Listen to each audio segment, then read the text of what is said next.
What's going on? This is RJ from Game News USA, and today we're going to go over Mickey 17 and its reviews. We're going to go over 17 reviews in 17 minutes or less for this special occasion. First, let me go ahead and say it got a 79% of Rotten Tomatoes, both by the critics and the audience score. A rare thing to do, by the way. Usually not something that happens where the scores are exactly the same. But nevertheless, that's what happened. So, if you like this kind of content, please remember to like, share, and subscribe if you haven't already. And leave your thoughts in the comments below whether or not you watched Mickey 17. So with that being said, let's jump right into it.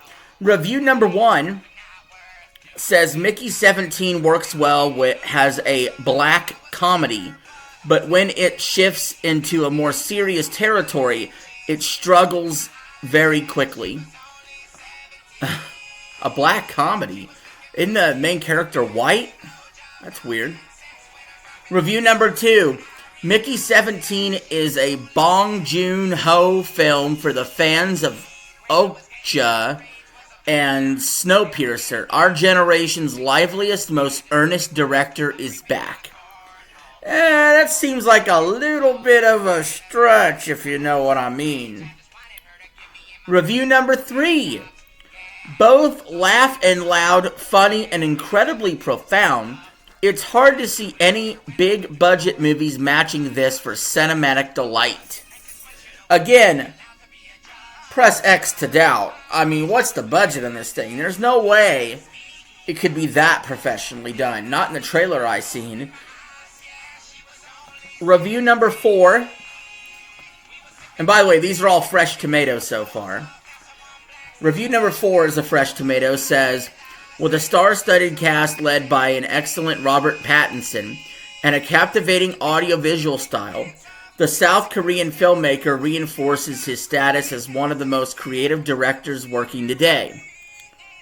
So, Robert Pattinson, I doubted him as far as being the next Batman was concerned. Then the movie came out and it was fucking awesome. So maybe I need to go see this, actually. How about a Rotten Tomato for the number 5 review? Says Mickey 17 has all the makings of a thought-provoking sci-fi epic, but the film loses some momentum somewhere between its intriguing premise and its bloated runtime. So that's our first real criticism we've seen, a bloated runtime for Mickey 17. And the runtime, is it even that long? What's the runtime on this? I don't know, movies do tend to run long these days. And, review number 6. Mickey 17 balances absurdity with poignant commentary, creating a compelling narrative despite the oddities. That is, a fresh tomato. Review number 7. A fresh tomato. You don't watch Mickey 17, you experience it. You go through it. Does that mean I need to see this in IMAX 4D? What are you trying to say here? What are you trying to say? Review number 8, a Rotten Tomato, says, a mostly failed attempt to merge sci-fi with satire, Mickey 17 suffers from a fragmented narrative and a scenery-chewing performance from Mark Ruffalo that belongs in a different movie.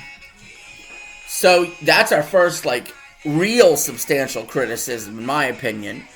Saying that it's fragmented narrative and that its performance by Mark Ruffalo wasn't that good.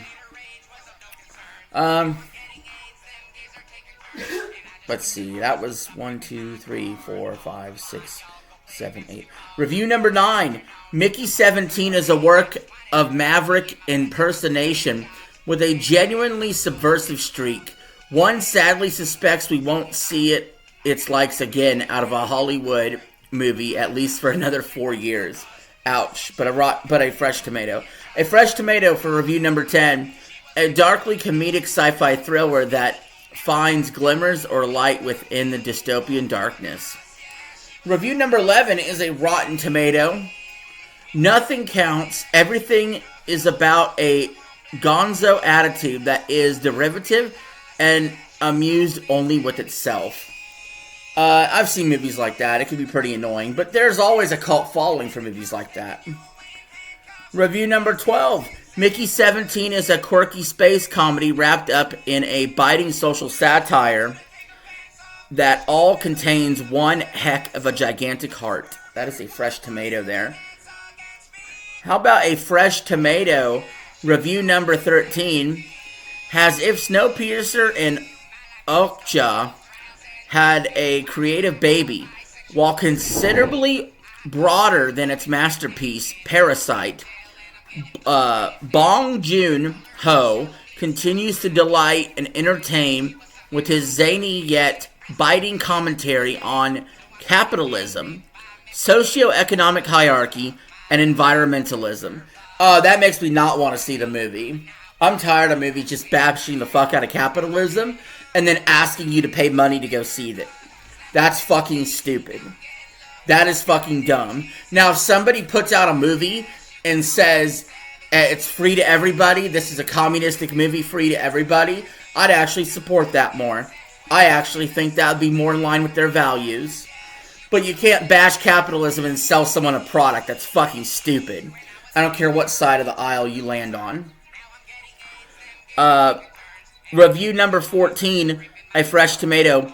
Mickey 17 isn't likely to be heralded as one of the big Bong Joon-ho's best. It probably should be, and it definitely is near the top of Pattinson's career output. No fucking way it is. There's people that love fucking Twilight, mostly women, and they love Pattinson in that role.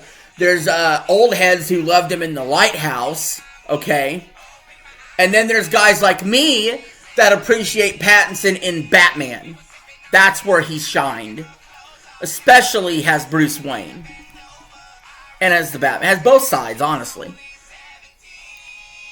Let's see. We got review number 15. Mickey 17 isn't likely to be hailed as one of... Oh, wait. We already read that. Review 15 is a Rotten Tomato. To be fair, the movie is wild and funny in places, but the ultimate resolution is rushed and lacking in profound nudity. Review number 16, a fresh tomato. Of course, Bong Joon-ho is an environmentalist. He recycles his own ideas. Okay, then why do you give it a fresh tomato? Why would you say a director is recycling their ideas and then proceed not to give him a rotten tomato, but a fresh tomato? Make that make sense. Is that fucking fresh to you? Is that fucking fresh? Let me smell your breath. Let me smell your breath. Is that fresh? Is that fresh for you? Sorry, a little New York came out. And finally, review number 17.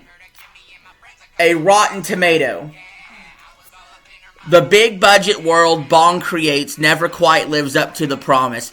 Worst of all, the story he's telling drags on for an eternity and is hampered by pacing that ranges from erratic to lethargic. In a nutshell, Mickey 17 is an extravagant mess. You know who else is an extravagant mess? Me! You know who else can shift from, what did they say here? Can shift from erratic to lethargic? Me! Me, motherfucker! Me! Review me, Rotten Tomatoes!